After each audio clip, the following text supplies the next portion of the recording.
చిత్తూరు జిల్లాలో దారుణం జరిగింది. సరదాగా ఆడుతున్న పేకాట ఒకరి ప్రాణం తీసింది.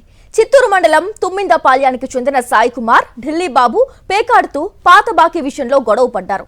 ఇద్దరి మధ్య మాటా పెరిగింది. కోపోద్రిక్తుడైన ఢిల్లీ బాబు తన వద్దున్న నాటు తుపాకీతో సాయి కుమార్ పై కాల్పులు జరిపాడు. బుల్లెట్లు శరీరంలోకి దూసుకుపోవడంతో సాయి కుమార్ అక్కడికక్కడే ప్రాణాలు కోల్పోయాడు.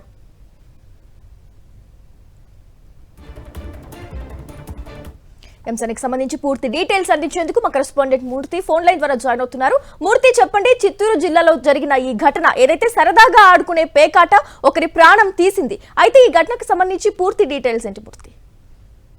గ్రేసి చిత్తూరు రూరల్ మండలం తుమ్మిందపాల్యం గ్రామంలో యొక్క ఘటన చోటు చేసుకుంది. యొక్క కూటమి ప్రభుత్వం అధికారంలోకి వచ్చిన తర్వాత చిత్తూరు నియోజకవర్గంలో విచ్చలవిడిగా యొక్క పేకాట స్థావరాలు అనేవి టీడీపీ నేతల కనుసనల్లో జరుగుతున్నాయి. ఈ నేపథ్యంలోనే అనుకునే విధంగా ఈ యొక్క ఘటన చోటు చేసుకుంది.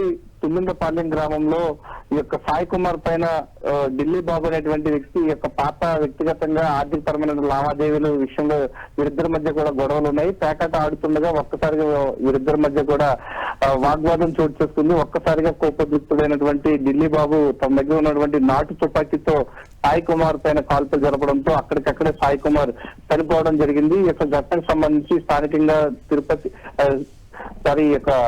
చిత్తూరు రూరల్ పోలీసులు సంఘటన ప్రాంతానికి చేరుకున్నారు. సిఐ రామచంద్రతో పాటు ఎస్ఐ అశోక్ సంఘటన ప్రాంతానికి చేరుకున్నారు. ఈ యొక్క మృతులు డెడ్ బాడీని అయితే చిత్తూరు మార్చికి ప్రభుత్వ ఆసుపత్రికి తరలించడం జరిగింది. కేసు నమోదు చేశారు. ఈ ఘటనకు సంబంధించిన లావాదేవీల విషయం పైన ఢిల్లీ బాబునైతే అదుపులో తీసుకున్నారు.